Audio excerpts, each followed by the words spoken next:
전국에 계신 에듀윌 수험생 여러분들 또 왔습니다. 한국사를 맛있게 만들어주는 은쌤이 또 왔습니다. 자, 오늘은 저와 함께 한국사 능력검증시험 심화 강좌 11강 11 한번 들어가 보겠습니다. 지난 시간에 이어서 미처 하지 못했던 고려시대 정치사 부분 마무리 지을 겁니다. 그러면 우리가 지난 시간에 뭘 봤냐면 몽골과의 항쟁을 들어가려다가 뚝 끝났어요. 한번 또 복습을 해볼게요. 호족과 육두품이 힘을 모아서 고려를 오픈했고요. 그리고 중앙에 모여서 뭐가 됩니까? 문을 숭배하는 애들끼리 벌떼처럼 모여서 문벌귀족이 됐습니다. 문벌귀족이 집권했던 시기 때 거란의 1차, 2차, 3차 윤간의 여진족 스토리 그랬던 여진족이 금나라가 되자 어떻게 이자겸이 겸손하게 사대를 받아들였고요. 그러면서 이자겸의 난, 묘청의 난까지 받고 무신 정변을 통해서 무신들이 권력을 틀어집니다. 그러면서 중방을 통해서 무신들이 권력을 독점했고요. 그리고 최충원 때 와서 교정도감을 설치했고 봉사 10조, 그리고 최후 때 와서 아버지 교정도감을 그대로 둔 상태에서 정방에 플러스 삼별초까지 받습니다. 서방도 받고요. 그렇죠? 그리고 또 이 무신집권기 때 가장 많이 농민반란이 일어난다고 얘기를 했어요. 대표적으로 망이 망소의 난, 그리고 만적의 난까지. 그리고 몽골과의 항쟁입니다. 그러면 몽골과의 항쟁도 그 다음에 무신집권기 때 있었던 스토리인 거예요. 그러면 여기를 한번 정리를 해볼게요. 자, 이 몽골의 항쟁을 정리하려면 몽골과 우리의 첫 만남을 좀 아셔야 됩니다. 이 첫 만남은 강동성 전투라는 게 첫 만남이었어요. 첫 만남은 좀 아주 러블리했습니다. 무슨 말이냐? 여기 있는 몽골 애들이요, 드디어 중국 본토로 침투를 해서요, 신나게 야호 야호 영토를 확장합니다. 그리고 원래 지금 여기 북쪽의 지배자가 누구였어요? 금나라였잖아요. 금나라가 원래 여기 중국 본토까지 진출해 있는 상태입니다.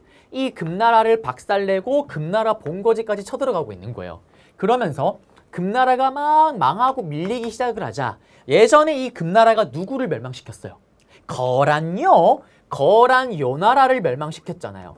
이 틈을 타서 거란이 반란을 일으킵니다. 그러자 몽골이 얘는 또 뭐야? 거란을 또 두드려 패는 거예요. 그러자 이때 거란이 어디로 도망가냐? 런! 멍 때리고 있던 우리 고려로 쳐들어옵니다. 그러면서 고려가 졸지에 도망온 거란이랑 싸워야 되는 거예요. 그게 바로 광동성입니다. 이때 몽골이 강동성까지 따라와요. 그러면서 몽골이 뭐라고 얘기하냐? 야, 고려야, 많이 힘들지? 도와줄까?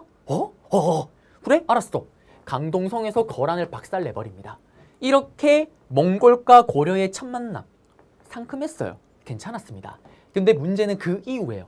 그 이후에 몽골이 뭐라고 얘기를 할까요? 야, 고려야, 내가 너 도와줬기 때문에 니들 거란의 침입을 피할 수가 있었다. 그러니 나한테 물건 갖다 바쳐, 특산품 갖다 바쳐, 너무 많은 물자를 달라고 얘기를 하는 거예요. 그런 상황 속에서 듣고 올리세요.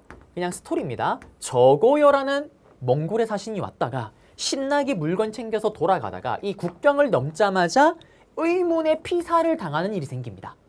왜? 그 배후에는 이 금나라 여진족이 있다라고 얘기를 하죠. 여진족이 볼 때는 지금 몽골이랑 계속 싸워야 되는데 자기 밑에 있던 고려가 남들이 볼 때는 둘이 사이가 엄청 좋아 보여. 우리가 신나게 물자를 삥 뜯기고 있는 건데, 수탈을 당하고 있는 건데 남들 삼자가 볼 때는 내용을 잘 모르잖아요. 야, 둘이 대뻥친하네. 뭐 계속 왔다 갔다 해? 그러면서 이렇게 사신, 몽골 사신 여기 딱 넘어가자마자 죽여버립니다. 그러자 몽골이 사실 이걸 몰랐을까요? 여진족이 쳐들어온 걸 여진족의 소행인 걸 알고 있었지만 잘 됐다. 어차피 몽골의 꿈이 뭡니까? 여러분들이 아는 몽골인은 유일한 딱 한 사람 누구? 징기스칸 테무친. 테무친의 꿈은 세계 정복. 어차피 쳐야 됩니다. 잘 됐다. 이 저고요 사신 피살 사건을 계기로 야호! 쳐들어오는 게 바로 몽골의 1차 침입이 되는 겁니다. 그러면 몽골을 1차 침입 가려면요. 그래요. 제가 또 몽골인이 되어줘야 됩니다. 몽골인이 되어줘야 되는 거예요. 그러면 이 몽골이요, 폭발적으로 힘이 강했던 이유가 있습니다. 전 세계 모든 역사를 통틀어서 가장 넓은 영토를 차지했던 게 바로 이 몽골 대제국입니다. 어디까지 가냐? 저도 아직 가본 적이 없는 나라 폴란드까지 가는 게 이 몽골입니다. 그럼 어떻게 갈 수가 있었냐? 일단 이들은 기동력이 남다릅니다. 먼저 가기 전에 어떻게 출발하는 거예요. 출발할 때 어떻게 말을 3마리를 끌고 가요. 가운데 말을 타다가 왠지 모르게 말이 힘들다. 말이 좀 처진다. 그러면 말을 휙 갈아탑니다. 기동력이 빛의 속도입니다. 그래서 쳐들어 가면은 아시잖아요. 연기를 이렇게 피우죠. 일부러. 봉수대 봉하다라 그래서. 전쟁이 터진 거 알리기 위해서. 그 연기를 보고 수도에 가서 전쟁이 난 거 알리러 가야 되잖아요. 그 알리로 가는 것보다 몽골의 군대가 국경을 털어버리고 수도로 가는 게 더 빨랐다고 얘기를 합니다. 빛의 속도예요. 그래서 유럽의 기록을 보게 되면 이 몽골의 군대는 악마의 군대다. 사탄의 군대라는 기록이 남아 있습니다. 그리고 또 강력했던 이유가 활을 아무리 쏴다요. 이런 젠장 맞질 않습니다. 왜? 활이 날라오면 휙 유목 민족이잖아요. 말에서 다 피하는 거예요. 또 활이 휙 날라오면 몸으로 와도 어떻게? 다 키가 작습니다. 숏다리예요. 머리 위로 활이 숑숑숑숑숑숑숑 그냥 지나갑니다. 맞질 않는 거예요. 그 다음에 또 이들이 또 강력했던 이유가 뭐냐면 먹는 게 다른 일반 전쟁을 일으키는 군대보다 훨씬 용이하고 편한 거예요. 자, 이들은 주식이 쌀이 아니잖아요. 말 타고 다니다가 목이 마르다. 그러면 뭘 꺼내냐? 그래요. 이런 거 꺼내는 거예요. 말젓입니다. 말젓 짜서 이렇게 보관하고 있다가 먹는 거예요. 그래요. 말젓 먹어줘야 됩니다.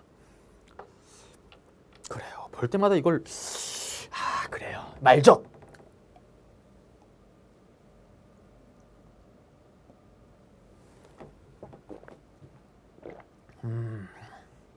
그래요. 저의 생명력을 갉아먹는 느낌이 확 듭니다. 그래요. 그럼 또 어떻게? 난 그래도 좀 운치 있게 먹고 싶어요. 그러면 이런 총동자네.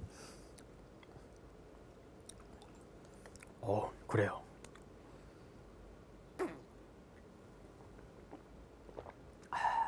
그렇습니다. 더욱더 몸이 망가지는 느낌이에요. 어쨌든 이게 바로 몽골 애들입니다. 그리고 우리 고려에도 이런 몽골 대군이 쳐들어오는 거예요. 야호. 그러면서 또 그래요. 이런 거 또 북을 쳐야 됩니다. 그래요. 이러니까 꼭 무슨 영상을 보니까 정신 나간 사람 같습니다. 쳐들어왔어요. 그러면 어떻게 될까요? 폴란드를 털었던 애들이잖아요. 탈탈 털립니다. 이때 기주성에서 박서라는 장군이 맹활약 분전을 하기도 하지만 결국에는 이때 무신집권자였던 최우 차분하고 침착하게 항상 고려의 레파토리 암소리 잘못했다 맞다 응? 맞다 우리가 잘못한 게 맞다 네 말 잘 들을게 그만하자 그러면서 1차가 끝이 나요. 우리 거란 때랑 비슷하죠. 그러자 몽골이 뭐라고 하냐 그래? 그러면 우리가 니들 쪽에 다루가치 이 다루가치는 몽골 관리인이에요. 몽골 애들 몽골의 다루가치라는 직책을 가진 사람을 보내서 우리 고려를 감시하고 관리하려고 합니다. 그러면서 끝났어요. 끝나자 최우가 어떻게 생각을 바꿉니다. 우린 저쪽보다는 몽골 오랑캐 새끼들에게 굽신거리지 않겠다. 끝장을 보겠다. 라면서 어디로? 개경에서 수도를 광하도로 천도해버립니다. 수도를 옮겨버려요. 그리고 끝까지 싸웠대라고 얘기를 하죠. 끝까지 싸우겠다고. 그러면서 어떻게 몽골군이 이런 또 한 번 사기를 당했습니다. 믿을 수가 없다. 다시 간다. 야호! 또 쳐들어와요. 그게 바로 2차입니다. 시험에는 2차 내용이 잘 나와요. 왜? 자랑스러운 우리 역사를 볼 수가 있습니다. 승리를 거뒀기 때문에. 이때 몽골군의 총사령관이 누구냐? 샤리타. 총사령관이 샤리타. 여기에 맞서 싸우신 분이 바로 누구냐면 시험에 나오는 이름입니다. 김윤우. 이 당시 때는 스님이었어요. 스님이었던 김윤우가 딱 숨어 있다가 몽골군 총사령관 샤리타가 이렇게 지나가고 있는 것을 보게 됩니다. 그러면서 어떻게 활을 땡기죠. 바박 한 방에 어떻게 헤드샷 눈물을 콸콸콸콸콸콸콸 샤리타가 김윤우 활에 의해서 죽음을 맞이합니다. 총사령관이 죽었어요. 게임 오버입니다. 퇴각했던 게 바로 몽골군 샤리타입니다. 그리고 이때 싸웠던 이 전투가 처절하게 싸웠다라는 처인성에서 싸웠다라는 거. 시험에 나오면 어떻게 나오냐? 샬리타와 이 김윤우 스토리가 몽골과의 항쟁이구나 라는 걸 아셔야 되고요. 이걸 주고 오답으로 거란이나 여진족 문제가 나올 때 이게 오답이 되기도 하고요. 정답이 되면 요거 다 주고 연표에서 들어갈 수 있는 시기를 찾으시오. 기준점이 뭘까요? 무신정변 좀 이따 보는 개경 환도 사이에 들어가면 정답이 되는 겁니다. 그래서 여기 내용 잡아드렸고 그러니 최우가 놀래요. 야야야야 샬리타가 왜 왔다가 그냥 가니? 아파 김윤우 헤드샷 장하다. 너에게 바로 장군직을 주겠다. 이때부터 스님에서 장군이 되면서 또 더욱더 맹활약을 하십니다. 그래서 여기 스토리고요. 그리고 몽골은 어떻게 되냐. 그 이후에 또 쳐들어와요. 3차 침입. 그리고 4, 5, 6 계속 쳐들어옵니다. 일단 3차에서는 몽골 애들이요. 더욱더 분노 폭발하면서 우리 국토를 엉망진창으로 만들어요. 수많은 문화재가 불탑니다. 이들은 문화재에 대한 식견이 있다 없다 1도 없습니다. 파이어 파이어 파이어. 가장 대표적으로 진흥왕 때 만든 황룡사, 그리고 선덕여왕 때 만들어진 황룡사 9층 목탑이 다 불타버립니다. 우리는 불교 사회, 고려는 불심으로 오랑캐를 무찌르기 위해서 거란이 쳐들어올 때 만들었던 초조하게 만든 처음 만든 초조 대장경, 이때 다 불타버려요. 그러면서 다시 한번 불심으로 오랑캐를 무찌르기 위해서 재조판했다라는 제조대장경이라는 걸 만들었다라는 거. 이거를 똑같은 말로 우리는 팔만대장경이라고 얘기를 합니다. 시험에 나오면 어떻게 나오냐. 제조대장경, 팔만대장경 설명을 다 줘버려요.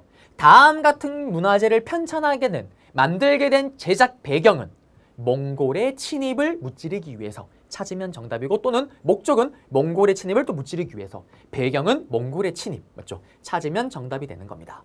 그리고 나서 계속 가는 거예요.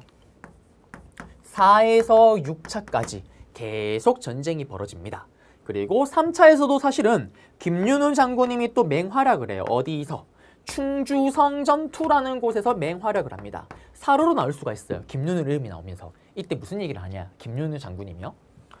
백성들을 다 불러 모아놓고 너희들은 고려의 백성이다. 고려를 지키러 가자. 한번 힘나서 한번 싸워보자. 노비들이 반대를 해요. 싫은데요? 전 어차피 사람도 아닌데요. 고려든 몽골이든 다 필요 없는데요. 모르겠는데요. 그때 김윤우 장군이 니들은 고려의 백성이다. 노비들이 보는 앞에서 노비 문서를 다 불질러 버립니다. 이것 봐라. 너희들은 노비가 아니다. 바로 고려의 백성. 신나게 싸워서 대승을 거둡니다. 그게 충주성 전투예요. 자, 그리고 4에서 6차까지 항쟁을 벌이면서 결국 어떻게 되냐. 고려는 더 이상 버틸 힘이 없습니다. 6차들 거치면서 결국 기브업, 항복을 해요. 이거를 뭐라고 얘기를 하냐면 개경환도. 광화도에서 수도, 원래 수도 개경으로 돌아올 환, 수도를 돌아왔다 그래서 우리는 개경환도라고 얘기를 합니다. 그러면서 몽골의 침입은 끝이 나는 거예요. 그러면 항상 연표 문제로 무신직공기 끝나는 기준점으로 잡히는 게 이 개경환도입니다. 개경환도를 끝으로 끝까지 싸웠던 무신들 다 몰락하게 되는 거예요. 그래서 여기까지 스토리를 한번 잡아드렸습니다. 그러면 PPT로 가서요. PPT로 가서 우리는 여기 내용 중요한 거 한번 잡아드릴게요. 보시면은 어딨나요? 기주성 박서의 저항이고 1차 끝나고 강화도로 런 최후의 스토리고요. 그리고 계속 채웁니다. 최후가 있을 때 천인성에서 처절하게 싸웠던 김눈후의 사레이타 사살. 그 다음에 초조대장경이 소실됐고요. 3차 때 와서 어떻게 됩니까? 여기 보시면 충주성 또 김윤우의 활약, 황룡사 9층 목탑 소실, 그리고 이때도 최후 때예요. 최후 때 대장도감이라는 8만 대장경을 만드는 임시기구를 만들고 나서 여기서 8만 대장경, 제조 대장경을 조판했다라는 거. 다 몽골의 침입기 때 있었던 스토리고요. 그리고 마지막 광화 개경 환독으로 끝났다라는 거. 여기만 아시면 됩니다. 그래서 다 에듀윌 유료 회원만의 특별한 서비스.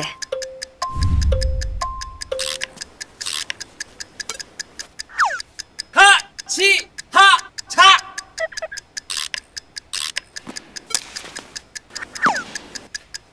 하치하차 정답! 같이 하자 친구야. 에듀윌 유료 회원.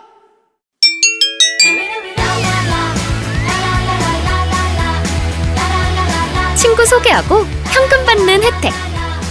오직 에듀윌 유료 회원에게만. 에듀윌.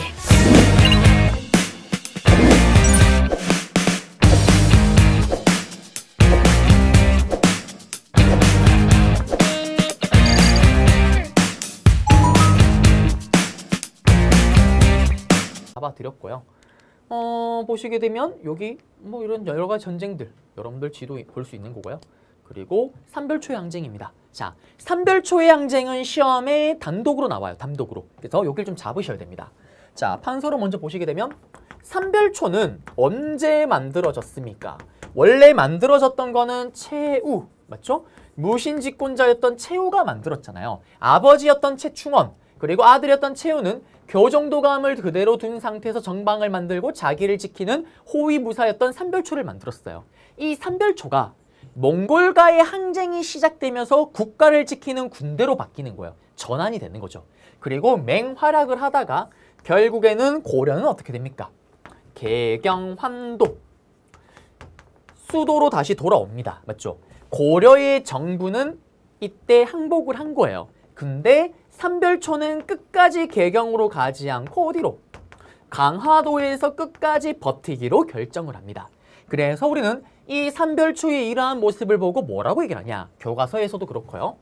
대몽, 큰 나라, 대몽골 제국에 끝까지 저항하고 투쟁했던 대몽 항쟁 정신을 보여준다라고 얘기를 합니다. 그리고 우리의 자주성을 잃지 않으려고 하는 자주 정신을 보여주는 게 바로 삼별초라고 얘기를 해요.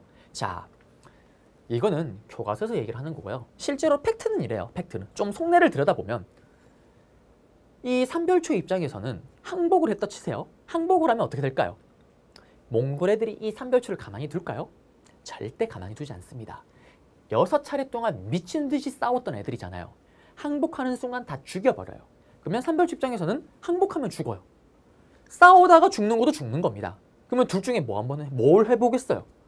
기왕 어차피 죽는 거면 한번 싸워볼 거 아니에요. 한번 싸워보는 거예요. 강화도에서 나가지 않고 끝까지 버팁니다. 그러자 항복했던 고려 정부군과 몽골 연합군이 어떻게 강화도로 쳐들어오는 거예요. 이때 맞서 싸웠던 장군이 누구냐? 바로 삼별초의 배중손 장군입니다. 그리고 이 배중손 등을 비롯한 삼별초 사람들은 당시 고려의 왕족이었던, 심하니까 이게 나올 수가 있습니다. 승화후온이라는 인물을 바로 왕으로 세운 후에요. 이 사람을 왕으로 세운 후에 삼별초의 항쟁이 시작이 되는 거예요. 자, 결과는 어떻게 될까요? 여몽연합군을 어떻게 막아요? 털털털털 털립니다. 도망가요. 강화도에서 밑으로 도망을 갑니다. 어디로? 진도로 도망을 가요. 이 진도에서도 여기 있던 배중송 장군이 또 군대를 이끕니다. 그리고 진도의 용장상성이라는 곳에서 끝까지 분전을 하지만 여기서도 결국에는 여몽연합군에게 패하겠죠.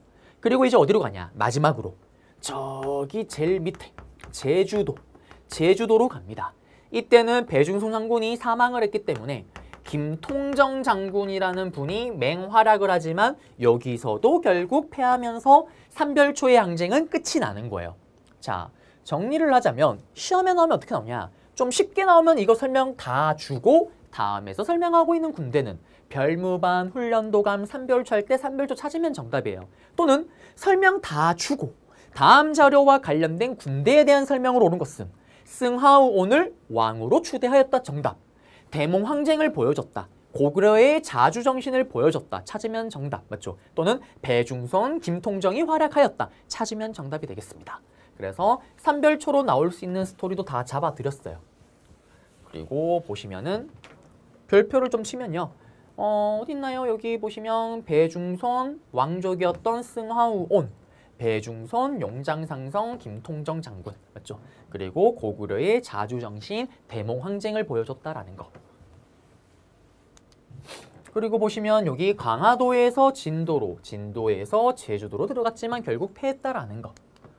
그리고 이제 권문세족입니다. 우리는 계속 정치, 집권, 세력을 중심으로 제가 사건을 정리시켜 드렸습니다. 맞죠? 그리고 몽골과의 항쟁을 끝으로 이제 무신집권자는 와르르 무너지고 끝난 거예요. 그러면 이제 누가 제일 잘 먹고 잘 살고 누가 집권 세력이 될까요? 자, 이제 우리는 뭘 봐야 되냐면 몽골에게 항복을 하면서 반쯤 원나라의 식민지가 되는 원간섭기를 맞이하게 됩니다. 원나라의 반쯤 식민지인 거예요. 그러면 이때 누가 제일 잘 먹고 잘 살까요? 자, 우리 일제 식민지 때 누가 제일 잘 먹고 잘 삽니까? 일본에게 뿌잉뿌잉 애교를 갖다 바쳤던 친일파 새끼들이 제일 잘 먹고 잘 살잖아요. 그러면 이때는 누가 제일 잘 먹고 잘 살까요? 바로 원나라에게 뿌잉뿌잉 애교를 갖다 바쳤던 친원파. 친원파 세력이 득세를 합니다. 이 친원파 세력을 부르는 게 바로 검문세족이 되는 거예요. 그러면 시험에 제가 문벌귀족이 단독으로 나온다는 것처럼 검문세족도 시험에 단독으로 나와요. 검문세족 특징 몇 개 집어던져 놓고 다음 세력에 대한 설명으로 옳은 것은 했을 때 가장 정답으로 잘 걸리는 거 뭐? 친원적 성향을 가졌다. 검문세족의 특징 맞잖아요. 맞죠? 그리고 이들의 특징이 또 뭐가 있냐? 자, 항상 역사는 반복입니다. 이렇게 권력을 틀어진 애들은 권력을 쥐 멋대로 할 수 있는 정치 기구가 필요하잖아요. 무신들은 중방을 통해서, 교정도감 정방을 통해서. 이때 검문세종은 예전에 그거 기억나세요? 시험에 나온다라는 도병마사, 제추회의였던 높은 사람들만이 들어갔던 국방상 큰 문제가 생길 때 만들어졌던 임시기구. 이 도병마사를 이름을 바꿉니다. 어떻게? 바로 도평의사사로요. 도평의사사로 이름을 바꾸고 이거는 이제 임시기구가 아니라 항상 있는 정치기구로 만듭니다. 그리고 검문세족이 여기를 독점하면서 정치를 지들 멋대로 하는 거예요. 정치를 이걸 가지고 틀어집니다. 그 다음에 검문세족의 가장 큰 특징이 뭐냐 이거예요. 대농장을 소유하였다, 보유했다라는 겁니다. 무슨 말이냐? 여러분들이 길을 가다가 검문세족 동진이를 만났어요. 물어봅니다. 어머 동진씨 오랜만이에요? 아하 오랜만입니다. 어머 동진씨, 동진씨는 집이 어디예요? 아 저희 집은요 가까워요. 서울역에서 청량리역까지입니다. 그러면은 서울 사람들은 알 거예요. 지하철역으로만 쳐도 한 10코스 남짓 될 겁니다. 맞죠? 무슨 말이냐? 검문세족은 이렇게 땅이 큰 거예요. 땅이 워낙 넓다 보니까 산과 산을 경계로, 강과 강을 경계로 자기들의 영역을 나눕니다. 문제는 그 땅이요 원래 자기 땅일까요? 그러면 그 땅을 어떻게 구했을까요?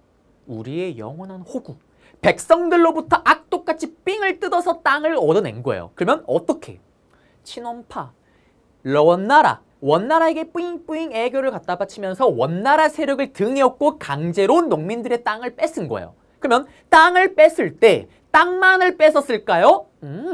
그 땅에 있는 농민들, 땅을 원래 가졌던 농민들을 자기의 노비로까지 만들어버립니다. 그게 검문세족이에요. 시래기죠, 시래기도. 맞죠? 그래서 이런 내용까지 잡아드렸고요. 그 다음에 문벌귀족의 대표적인 관직으로 진출하는 꼼수였던 음서제도 그대로 두면서 자기들도 음서를 통해서 고위관직을 독점합니다. 이게 바로 검문세족의 특징이에요. 그러면 친원적 성향을 가졌다, 도평의사사를 통해서 권력을 독점하였다, 대농장을 확대하였다, 대농장을 가졌다. 찾으면 검문세족 문제가 나올 때 정답이 되겠습니다. 정답이 되는 거예요. 맞죠? 그리고 이제 우리는 어디로 가시냐? 원간섭기 때를 봐야 됩니다. 이 원간섭기 때가 if 만약에 문제로 나오게 되면 어떻게 나오냐? 신라 하드 때 나왔던 문제 패턴이랑 똑같아요. 제가 좀 이따 번호를 매겨 드릴 거예요. 그러면 이 번호에 있는 것들이 제시문 박스에 들어가요. 그래 놓고 다음과 같은 상황이 벌어졌던 시기에 볼 수 있는 사회상으로 옳은 것은 했을 때 여러분들이 검문세족이 아니라 원간섭기 때 특징을 찾으면 되죠. 물론 검문세족이 이때 도평의사사를 통해서 뭐 권력을 독점하였다. 이거도 이 시기 때 정답이 될 수가 있겠죠. 왜? 원간섭기니까. 그러면 이제 탄소로 한번 정리를 또 해볼게요. 자, 우리는 뭘 봐야 되냐면 원나라에게 반쯤 식민 지배를 받던 이 원간섭기 때 어떤 스토리가 있었는지를 봐야 됩니다. 원간섭기 때는 우리가 원나라에게 반쯤 식민 지배를 받는 건데 이 시기 때 가장 대표적인 특징, 사례가 뭐가 있냐면 부마국 체제였다라는 게 있습니다. 이 부마국이 뭐냐? 부마가 우리나라 말로 번역을 하게 되면요. 사위라는 단어가 되는 거예요. 사위의 나라입니다. 무슨 말이냐? 우리는 고려의 왕자가 태어났어요. 그럴 리가 없겠지만 제가 고려의 왕자입니다. 그러면 초등학교 입학할 나이가 딱 되는 순간 저는 원나라로 끌려가는 거예요. 원나라에서 10년 동안 교육을 받습니다. 그리고 나이가 딱 20살이 됐을 때 원나라 공주와 결혼을 해요. 그리고 나서 고려에 돌아와서 왕이 되는 겁니다. 이게 부마국 체제예요. 그러면 이때 원나라 공주의 파워가 얼마나 셌을까요? 그걸 한번 보여드릴게요. 그러면 일단 또 그렇습니다. 원나라 또 공주가 되어줘야 됩니다. 그래요. 원나라 공주가 되어줘야 돼요. 원나라 공주가 이렇게 같이 결혼해서 딴딴따당 왔어요. 왔는데 어떤 일이 생길까요? 우리 고려의 왕이에요. 맞죠? 몽골 여자만 보다가 맞죠? 딱 와서 고려의 여자를 보니까 어떨까요? 하트 뿅뿅뿅뿅뿅뿅. 고려 여자들이 너무 이쁩니다. 자, 이거는 제가 절대 몽고 뭐 비하는 아니고요. 여러분들 구글링 하시잖아요. 구글에서 몽골 여자라고 검색 한번 해보세요. 그러면 사진이 이렇게 막 떠요. 또는 다큐멘터리 아직도 유목 생활을 하시는 분들이 있으세요. 그분들 다큐멘터리 이렇게 보게 되면 사랑하는 나의 와이프입니다. 짱 하는 순간 카메라 앵글이 띡 돌아가요. 돌아가서 딱 보면은 처음 채널 돌리면 약간 당황을 해요. 뭐야? 남자야? 여자야? 헷갈립니다. 맞죠? 제가 볼 때는요. 맞죠? 지금 제가 이렇게 풀 메이크업 완전 화장을 이쁘게 해서 가면은 그래요. 몽고의 아름다운 미인이 될 수 있을 것 같아요. 농담이에요. 자, 근데 이 얘기를 왜 하냐면 이겁니다. 그런 애들만 보다가 맞죠? 다 가서 고려 여자를 보니까 어떨까요? 맨날 다른 고려의 여자들만 노는 거예요. 맞죠? 그러니 어떻게? 몽고의 공주가 분노 폭발을 합니다. 그러면서 어떻게? 자기는 또 딴 여자랑 노니? 그러자 몽고의 이 공주가, 먼 나라 공주가 당장 저 왕 묶어버려. 묶어보라고 얘기합니다. 묶어버려요. 그리고 채찍으로 착착착착착 때립니다. 그리고 편지를 써요. 아빠 얘 고려왕 바람 잘라버립니다. 그 정도로 고려가 원의 간섭을 많이 받던 시기가 바로 이 원간섭기인 거예요. 두 번째, 우리는 원나라의 반쯤 식민지배를 받는 겁니다. 그러면 원나라보다 무조건 아래인 거예요. 그러면 원나라와 똑같은 왕실 용어나 아니면 똑같은 관리들의 이름 용어가 있으면 어떻게 될까요? 무조건 낮춰버려야 됩니다. 딱 하나만 기억하시면 돼요. 이 시기 때 모든 왕은 무슨 왕이라고 부른다? 다 앞에 충이 붙습니다. 충땡왕. 열렬히 충성해라 충렬왕, 충목왕, 충성왕. 왜? 충충충충충충충충. 원나라에 충성하라고 해서 앞에 다 충이 붙는 거예요. 우리는 왕실 용어가 이렇게 왕실 용어가 떨어졌다라는 거. 그 다음 세 번째. 자, 전쟁이 끝나고 나서요. 몽골, 원나라 애들이 가장 먼저 원했던 게 뭘까요? 제일 먼저 달라고 한 거. 넘나 짜증이 나지만 여자입니다, 여자. 왜? 1차, 2차, 3차, 5차, 6차 싸우면서요. 몽골 남자들이 고려 여자들을 다 본 거예요. 살려줘요, 살려줘요, 살려줘요. 도망을 갔던데 트와이스가 도망을 가요. 살려줘요, 살려줘요, 살려줘요. 레드벨벳이 도망갑니다. 그러면서 전쟁 끝나고 제일 먼저 달라고 한 게 여자를 특산품 갖다 바치듯이 갖다 바치라는 공여를 요구하는 거예요. 공여 차출을. 그래서 이때 어떤 풍습이 생기냐? 일찍 결혼하는 조혼 풍습이 생깁니다. 그래서 왜? 자, 여러분들이 학창시절이거나 아니면 학창시절을 지나갔으면 떠올려보면 선택지가 없어요. 여러분들 반 안에 있는 사람과 무조건 결혼을 해야 된대요. 듀얼 유료 회원만의 남다른 서비스.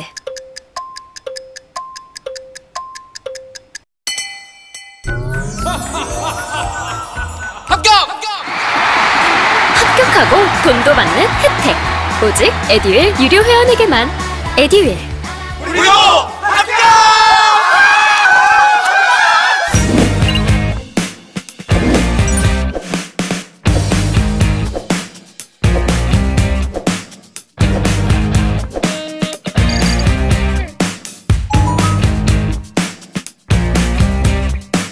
그래요. 아마 토를 할 거예요. 차라리 이럴 바에 장가를 안 가겠어요. 시집을 안 가겠어요. 맞죠? 근데 만약에 여기서 결혼을 안 하시면 여러분들은 생판 모르는 몽골 사람과 결혼을 해야 되는 거예요. 자, 말도 안 통하고 누군지도 모르는 몽골 남자와 결혼할 바엔 그래요. 우리 동네에는 돌쇠, 영수가 훨씬 낫습니다. 일찍 결혼하는 좋은 풍습이 생겨요. 결혼 도감을 통해서 이렇게 여자를 차출해 나갑니다. 그리고 네 번째, 반대로 우리 고려의 여자들이 이렇게 많이 중국으로 원나라로 끌려가다 보니 중국에서는 우리 고려의 양식이 크게 유행을 해요. 예를 들면 보쌈이나 떡 같은 거. 또 반대로 원간섭기관이니까 원나라 관리들이나 아니면 원나라 사람들이 엄청 들어올 거 아니에요. 그러면서 우리 고려에서는 몽골의 풍습이 유행합니다. 머리를 싹 다 따버리고 딱 뒤로 묶어버리는 변발. 그 다음에 벼슬아치, 장사치, 치치치치치치. 뒤에 치라는 용어가 몽골어의 어원이에요. 임금님 수라상 납시오. 이것도 몽골입니다. 그 다음에 소주, 몽골의 고급 술이에요. 썰렁탕, 몽골의 음식입니다. 쓰는 족두리, 볼에 바르는 여자들이 결혼할 때 바르는 연지곤지 다 몽골의 풍습이에요. 이게 이때 들어왔다라는 거. 네. 그래서 시험 문제 나오게 되면은 고려의 여자들이 막 끌려간대요. 다들 울고 있대요. 다음 같은 시기에 볼 수 있는 거. 부마국이라는 체제, 고려양 몽골풍이 유행하였다. 찾으면 정답. 또 시험에 나올 때 왕이 계보도가 나와요.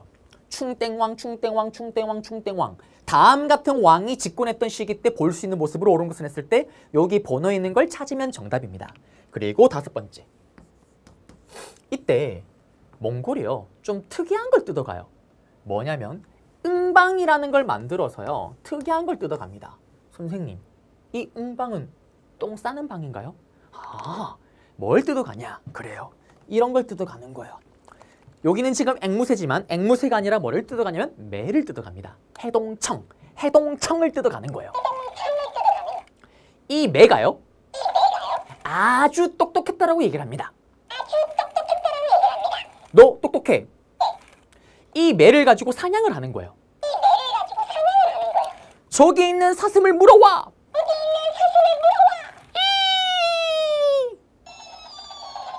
그래요.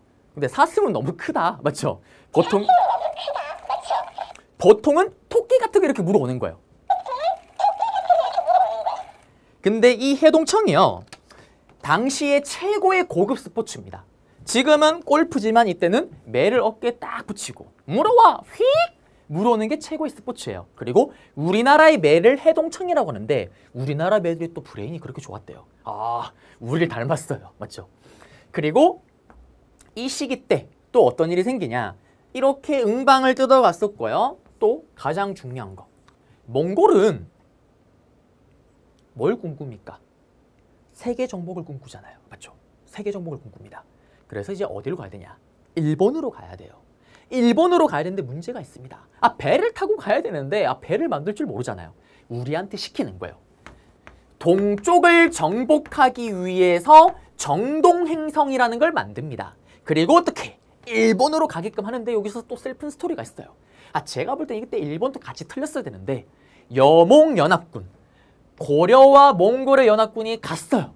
일본에 상륙을 했어요. 그리고 뭐 좀 해보려는 순간 태풍이 휘휘휘휘 1차 실패로 끝납니다.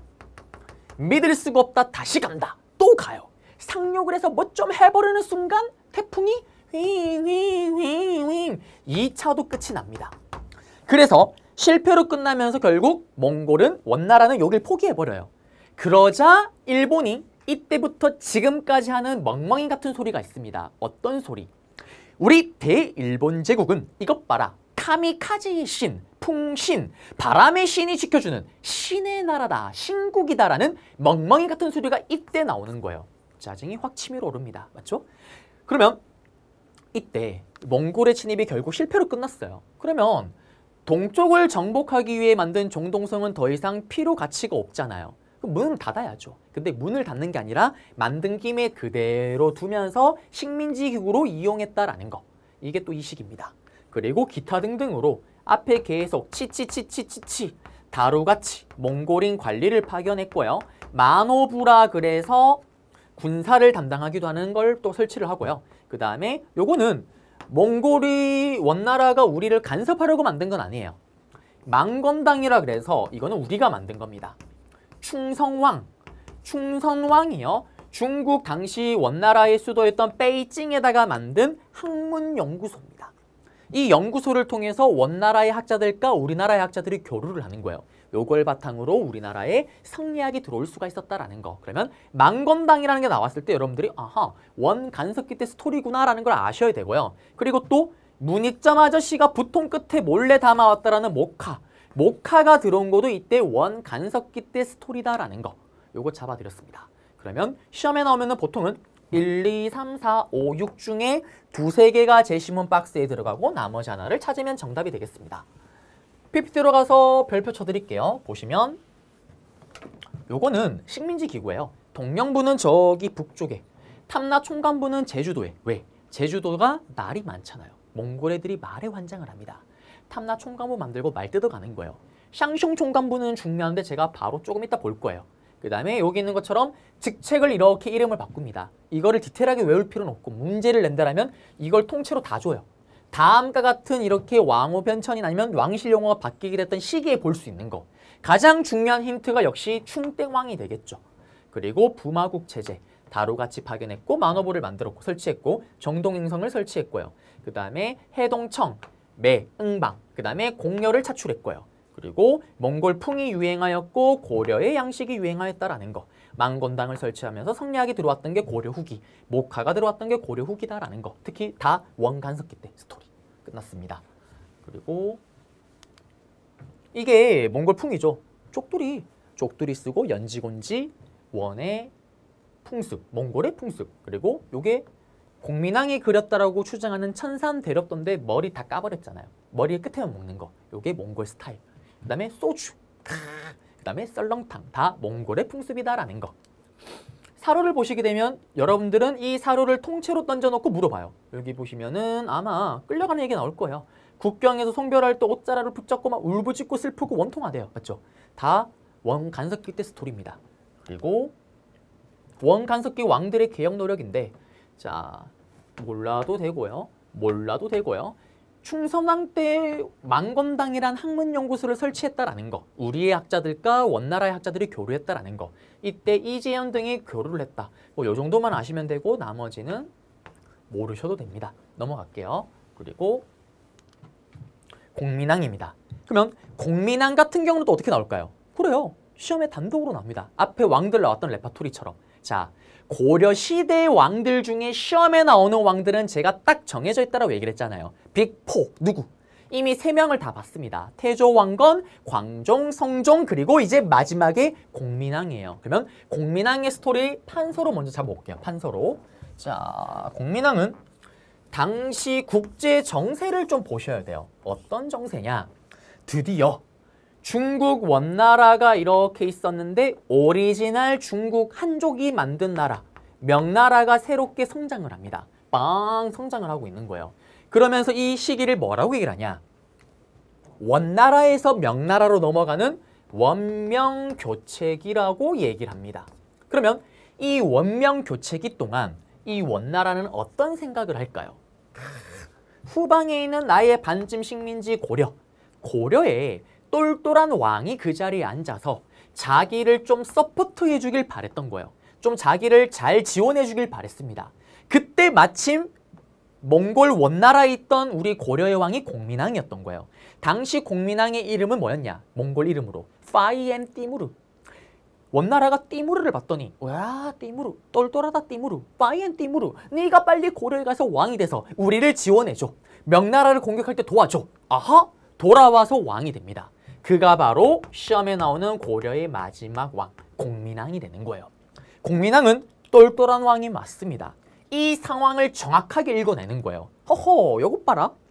내가 하고 싶은 걸 해도 원나라는 지금 명나라랑 싸우느라 정신이 없구나. 나한테 뭐라 할 수가 없겠네. 라면서 바로 어떤 정책을 펼치냐. 원나라에 반대하고 고려의 자주성을 되찾는 반원 자주 정책을 펼칩니다. 그러면서 또 국민왕이 되어줘야죠. 그렇죠? 반원 자주 정책을 펼치게 되는 거예요. 이때 집권하자마자 뭘 하냐? 기철. 당시에 공려로 끌려가서 원나라의 항우가 됐던 기황후의 친오랍이었던 기철 등을 비롯한 원나라에게 애교를 갖다 바쳤던 친원파를 다 제거합니다. 그 다음에 몽골의 풍습 싹 다 폐지해버리는 거예요. 변발 다 제껴버리고 다시 원상복구. 오랑캐 옷 다 찢어버립니다. 왕실 용어 다 원상복구 시키잖아요. 그러니 충민왕이 아니라 공민왕입니다. 맞죠? 그리고 어떤 스토리가 있냐. 공민왕이 사실 시험 문제 나오게 되면 정답이나 제시문으로 제일 잘 들어가는 빅2가 있습니다. 첫 번째가 뭐냐면 샹숑총간부 샹숑총간부라는 원나라가 만든 식민지 기구가 있었어요. 이거를 무력으로 강제 탈환을 합니다. 유인우라는 장군을 통해서 무력으로 강제 탈환을 해요. 쌍성총간부를 유인우를 통해서 무력으로 탈환하였다. 찾으면 정답. 이게 사로로 들어가면 아하 공민왕이구나 라는 걸 알고 문제를 풀면 정답. 그러면 여러분들이 헷갈리면 안 되는 게 샹숑숑숑숑숑총관부 딱 이름이 중국 오랑캐 스타일입니다. 중국 애들이요 실제로 이런 센 발음을 좋아해요. 무슨 말이냐? 우리는 이런 센 발음이 들어가면 다 뭐예요? 100% 욕입니다. 100% 욕이에요. 근데 중국 애들은 이런 쌍시옷 들어간 거 너무 좋아해요. 센 발음을. 제가 예전에 중국에 한 달 정도 있어봐서 압니다. 살아봐서 아는데 그러면 제 이름이요. 은동진이잖아요. 여러분들. 은동진이 중국식으로 이름이 바뀌면 어떻게 바뀌냐? 한 달 동안 이 이름을 가지고 살았습니다. 일단 은이 인으로 바뀌어요. 그 다음에 동이 똥으로 바뀌어요. 똥으로. 진이 쩐으로 바뀝니다. 돌아버려요. 아침마다 니하오 인똥전 인똥전 니하오 똥전 똥전 똥전 그래요. 정말 매일 똥 싸는 기분입니다. 이 똥전으로 한 달을 살아왔는데 중국이 이렇게 센 발음을 좋아한다니까요. 그래서 여기 샹숑 총관부뿐만 아니라 우리 앞에 잠깐 봤던 김윤우 장군님 샬리타를 헤드샷으로 날렸던 그때도 지금은 여러분들이 살리타로 배우는데 제가 어릴 때 수십 년 전에 학창시절에는 살리타로 배웠어요. 지금 많이 언어 순화가 된 거죠. 그리고 또 보세요. 광종 때 과거제를 건의했던 중국 후주에서 기화를 했었던 쌍기. 그의 이름 또 상기가 아니라 쌍기잖아요. 맞죠? 이렇게 센 발음. 결론은 뭐냐? 샹숑총관부. 맞죠? 원나라가 만든 식민지 기구다라는 거. 이거를 무력으로 강제로 탈환을 합니다. 그리고 나서 이제 뭘 하냐? 바로 왕권 강화 정책으로 들어가는 거예요. 그러면 쌍성총관부와 함께 공민학 문제가 나올 때 원투가 있습니다. 원투 펀치. 보통은 이게 나오면 이게 정답, 이게 나오면 이게 정답으로 걸리는 건데 그 중에 하나가 또 뭐냐? 자, 왕권 강화라니까요. 공민왕의 입장에서는 지금 왕의 권력을 강화시키려면 누구를 밟아야 돼요? 친원파, 건문세족을 밟아야 됩니다. 맞죠? 그러면 앞에서 봤잖아요. 건문세족의 가장 큰 특징 중에 하나가 뭐가 있었어요? 대농장, 땅이 엄청나게 많았잖아요. 요거 손대줘야 되는 겁니다. 그래서 당시 승려였던 신돈의 건의를 받아서 전민변정도감이라는 거를 설치를 합니다. 도감은 임시기구라는 의미고요. 이거는 한 단어씩 끊으면 돼요. 전민변정도감인데 이게 어떤 기구냐? 건문세족이 불법적으로 농민들의 땅을 뺏었잖아요. 맞죠? 그거 다시 돌려주는 거예요. 밭전, 땅을 농민들에게 나눌 변, 정확하게 나누어주는 임시기구라는 게 전민변정도감입니다. 그러면 백성들이 어떻게 건문세족에게 불법적으로 강압적으로 뺏긴 땅을 다 조사해서 다시 정확하게 나누어 주고요. 건문세족이 땅만 뺏는다라고 얘기를 했어요. 땅을 뺏는 과정 속에서 전부 다 지 노비로 만든다고 얘기를 했었잖아요. 그렇게 불법적으로 노비가 된 애들을 다시 일반 농민으로도 돌리는 게 전민변정도감입니다. 그러면 예전에 광종이 했던 시험에 잘 나오는 노비양건법, 노비양건법의 업그레이드 버전이죠. 불법적으로 노비가 된 애들을 일반 농민으로 돌리는 건 당연하거니와 불법적으로 뺏은 땅까지 다시 돌려준 게 신돈의 전민변정도감이다라는 거. 시험에 잘 나오는 원투펀치입니다. 맞죠? 그러면 나머지 또 어떤 게 있냐? 심하니까 아셔야 돼요. 자, 앞에 언급했던 우리 정동행성. 첫째, 합격에 최적화된 강의입니다. 시험에 나오는 문제 유형, 답도 정해져 있습니다. 제가 그 비법을 싹 다 알려드리겠습니다. 둘째, 복습까지 책임을 지는 강의입니다. 한 번의 강의에서 두 번을 정리하면서 여러분들의 완벽한 이해를 돕겠습니다. 셋째, 완벽한 재미를 보장하는 강의입니다. 지루한 강의는 가라. 한국 인간 역사상 이런 강의는 없었다. 바로 소품 한국사! 여러분들에게 완벽한 재미를 선사해드리겠습니다. 맞죠? 일본 실패로 끝났는데 이거 없애야 됩니다. 근데 만든 김에 그냥 그대로 둬버려요. 그리고 정동행성 안에서 가장 높은 부서가 이문소라는 부서가 있습니다. 이거를 폐지를 시킵니다. 그 다음에 정방.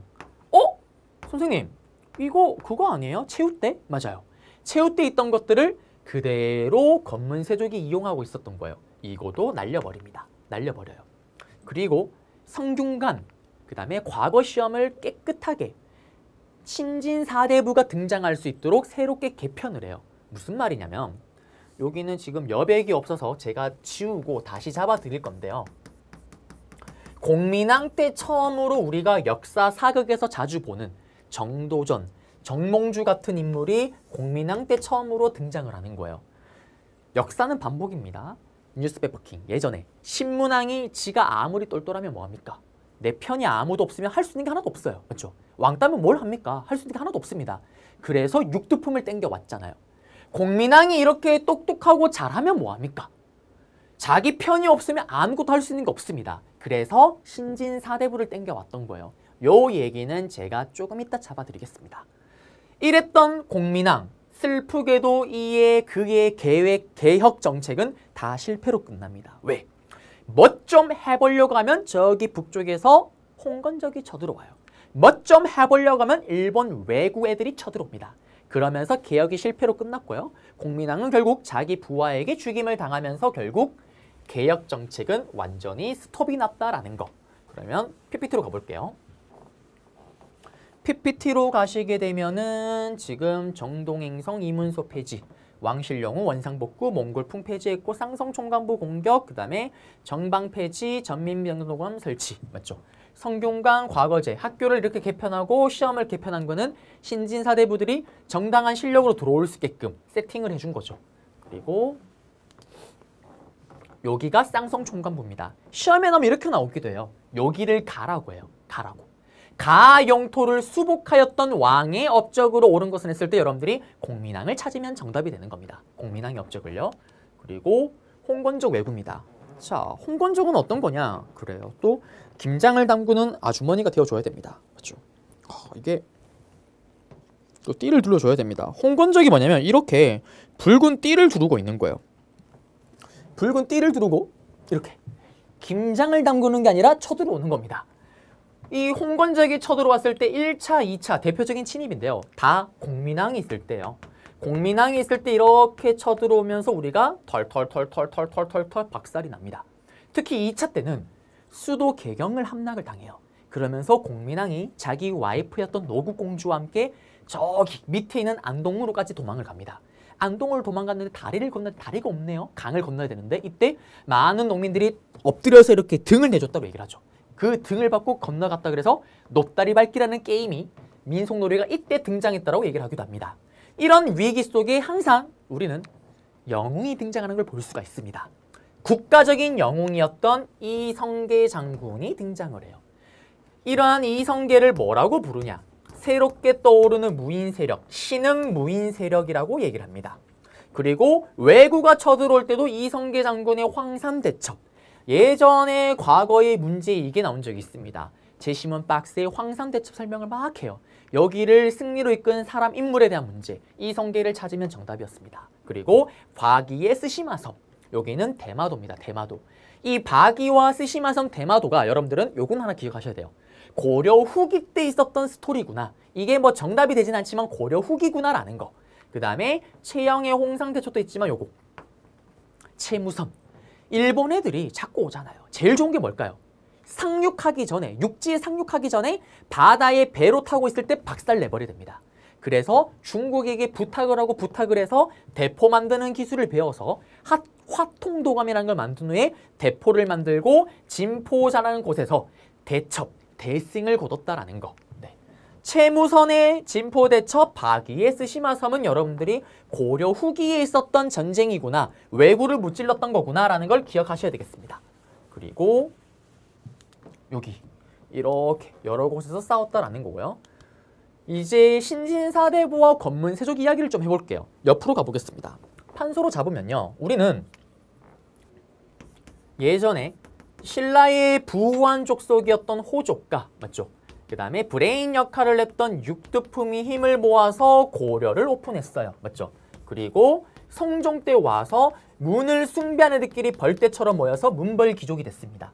그리고 지방에 낙향했던 아이들은 향촌사회 이장인 향리가 됐어요. 문벌귀족이 사라지고 나서 그 자리를 누가? 무신정변을 통해서 무신들이 권력을 틀어집니다. 이때도 계속 지방에는 향리가 있었던 거예요. 그리고 몽골과의 항쟁에서 개경 환도를 끝으로 무신 애들이 다 무너집니다. 그리고 등장했던 게 원나라에게 뿌잉뿌잉 애교를 갖다 바쳤던 검문세족이에요.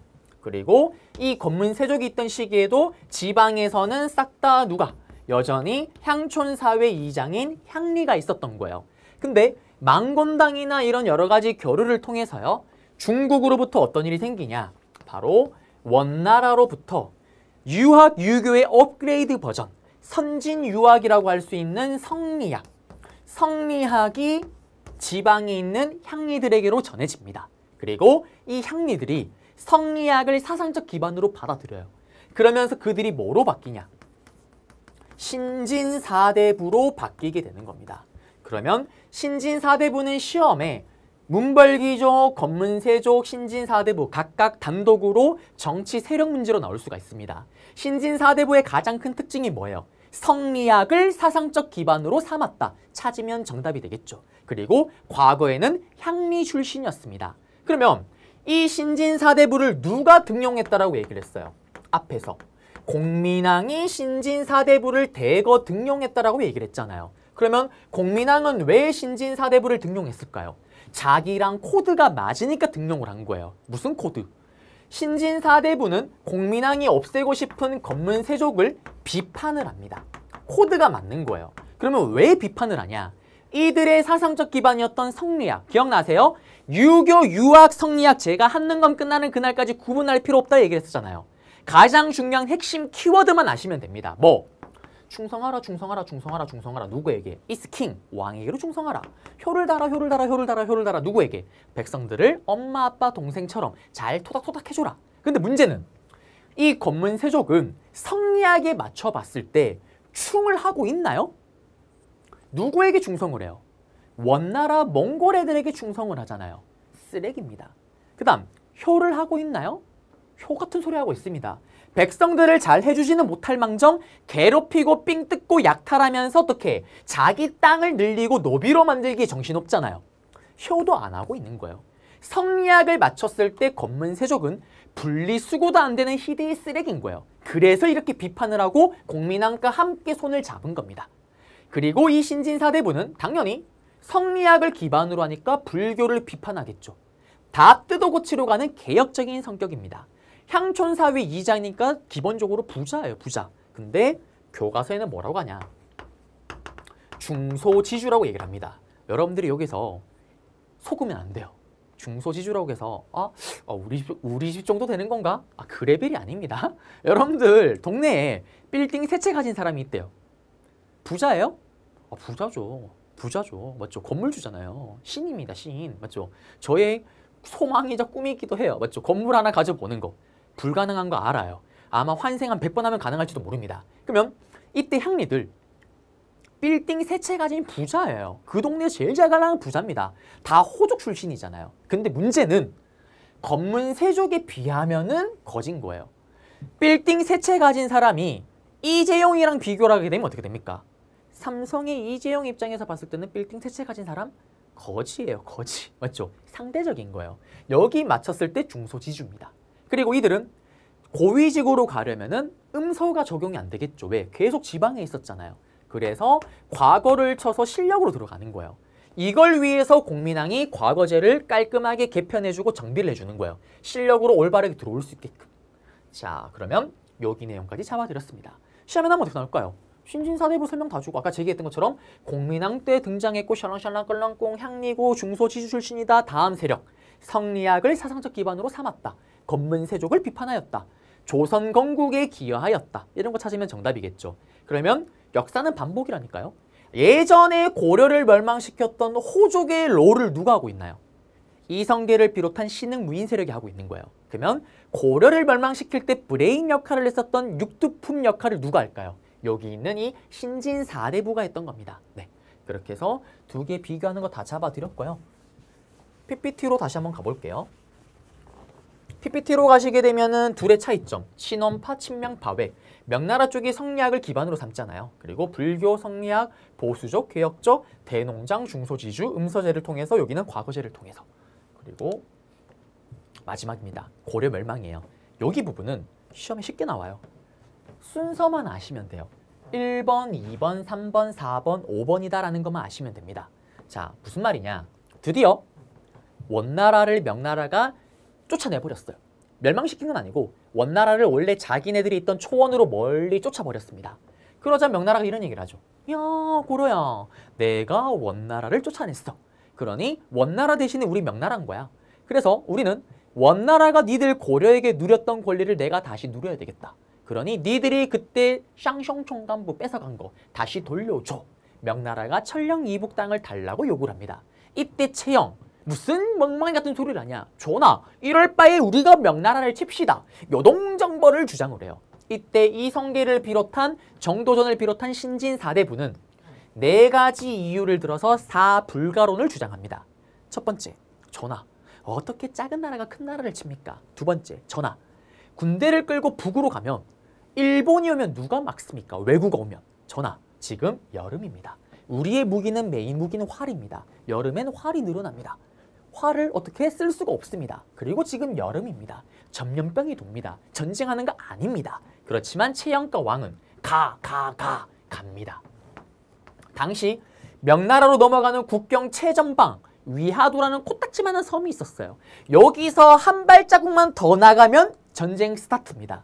이때 이성계 장군이 다들 아시는 것처럼 그 유명한 말머리를 돌아올 회, 군대를 휙 돌리는 위하도 해군을 일으킵니다. 자, 위하도로 갔을 때 이미 이성계는 고려에 가용한 모든 군대를 끌고 갔습니다. 그리고 돌아왔다라는 거는 모든 군사를 틀어졌다라는 거죠. 돌아와서 뭘 하냐? 반대했던 채영을 비롯한 세력들을 싹 다 죽여버립니다. 그리고 정치까지 틀어지는 거예요. 그 다음에 했던 게 뭐냐면 과전법입니다. 요거는 조선시대에 가서 배울 거예요. 뭔지는 모르지만 지금은 이 과전법을 통해서 경제를 틀어졌다라고 보시면 돼요. 검문세족을 이 과전법을 통해서 슈퍼 거렁뱅이로 만들어버립니다. 그러면 정치와 군사와 경제까지 틀어졌어요. 이제 뭐로 들어갑니까? 조선 오픈으로 들어가는 거예요. 시험에 나오면 어떻게 나오냐? 위하도 해군 얘기 사료가 막 들어가거나 설명이 들어가요. 다음 사건 이후에 볼 수 있는 내용으로 옳은 것은 과전법을 시행하였다 또는 조선이 건국되었다 찾으면 정답이 되겠습니다. 순서 흐름만 기억하시면 돼요. 그러면서 여기 위하도가 여기입니다. 맞죠? 여기 한 발만 넘어가면 전쟁 스타트예요. 그리고 사료입니다. 위하도 해군의 사료죠. 첫 번째, 두 번째, 세 번째 맞죠? 이런 얘기 막 있습니다. 사불가론요. 그러면서 우리는 여기까지 내용을 잡아드렸고요. 저는 이제 어디? 다음 강의는 이제 경제사, 고려의 문화사 부분입니다. 거기서 또 여러분들을 찾아뵙도록 하겠습니다. 여러분들 고생하셨습니다.